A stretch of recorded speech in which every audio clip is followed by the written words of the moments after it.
Hello and welcome back to Bite Size Boxing. So I have been very inactive on this channel, to say the very least, and I realised that a lot of the problems I was having was really process related. So previously I would record in a different room, I had a light set up, had to set those up, had to mount the camera, had to get everything recorded, I'd then have to come into a different room.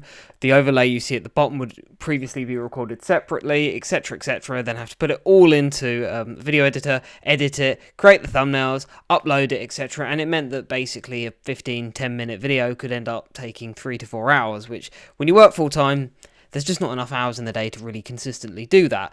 So I've streamlined things quite a bit. Hopefully things still look good. If, again, feedback would be great if you think it looks better, if you think it looks worse. But this is what we're going to be moving with for now.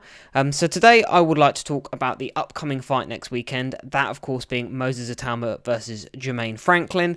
And really and truly just sort of giving sort of final thoughts on it. And I'll be honest with you, my thoughts really haven't changed too much, really, in the build-up with this. Of course, Moses Itauma did pull out with an injury. This fight was supposed to take place at the end of January, so it's been pushed back by a couple of months.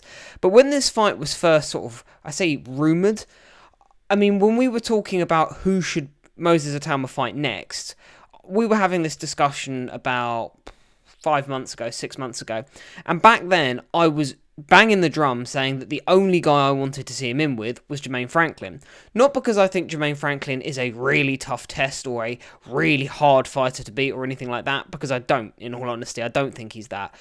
But I think Jermaine Franklin poses certain questions and will pose certain questions to Itauma that I would like to see answered. You see, Jermaine Franklin is not offensively blessed. He has a similar kind of physique, not quite as bad as someone like an Andy Ruiz. He's very ploddy and that kind of thing, but he hasn't got like the fast hands that someone like Andy Ruiz has. He's not as offensively blessed either. You know, he hasn't got a really creative offense. He's not got that like hair trigger left hook that Andy Ruiz has or something like that. You know, you're not going to get any of that from Jermaine Franklin. Jermaine Franklin isn't a particularly prolific puncher either.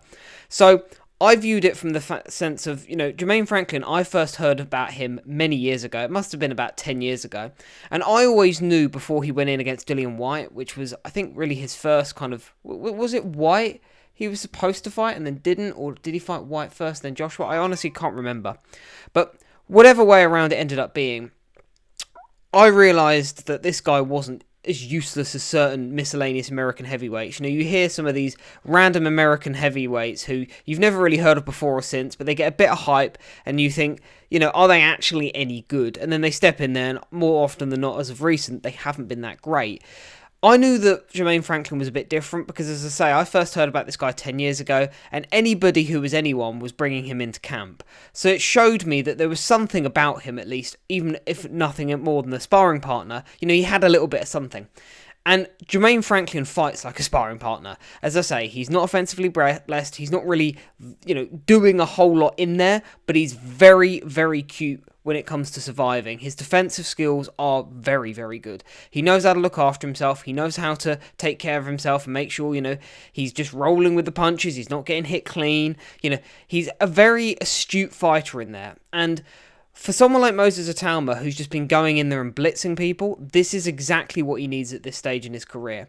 And as I said previously in my other videos, if Itauma walks in there and just blasts through Franklin, that is a statement. I'm not saying, you know, he's not putting the world on notice, it's not something unbelievable, but it is a statement in as much of, you know, this isn't a guy that you go in there and get rid of. Similarly to how Anthony Joshua on the way out went in against Kevin Johnson, and Kevin Johnson was, again, a bit of an old trial horse, who he was supposed to go in there and give AJ rounds. AJ went in there and blitzed him, and from there on in, you're like, okay, right, we know what we're dealing with here. It's that kind of equivalent fight. This is his Kevin Johnson. He's going in there, and as I say, if he goes in there in 3 or 4 rounds and gets this guy out there early, we need to have a serious conversation. But I don't think he will. I think this will go the distance, and I think Itauma is going to be made to work in certain points in certain rounds, because Franklin isn't just going to lay down there and, as I say, first shot that lands, find a comfy place on the canvas to lie down. That's just not Jermaine Franklin. I don't think he's going to do that. Do I see him coming in there with massive ambition? Probably not, to be honest. But as I say, I do expect him to take Itauma rounds, and I don't think Itauma's just going to go through him like a hot knife through butter. I think he'll be made to work, and as I say, I think he'll get a pretty wide, unanimous decision, something like that on the scorecards. That's the way, at least I see it from this juncture. Also on this fight, the hype's been a bit weird. Leading up to the first fight, it felt like there was a lot of promotion for it, which, considering it was not the biggest fight, you thought, okay, there seemed like a fair bit of promotion from Queensberry. But since the cancellation, it's dropped off a cliff. I don't know if initially maybe ticket sales weren't doing well or whatever the case may be, but I've barely seen this fight advertised or spoken about at all the last 2 or 3 months. So it kind of feels like, especially since that cancellation, they've kind of given up trying to promote it. So I don't know what that is. It's a bit strange, but yeah, you let me know if you've noticed the same, because as I say, it doesn't really feel like there's any hype at all for this fight. So I'll be interested to see on the night sort of how packed out the arena is, if it is at all, because that might answer a few questions right there and then. But you let me know what you think. I'll be very interested to know. And yeah, guys, take it easy, guys. Cheers.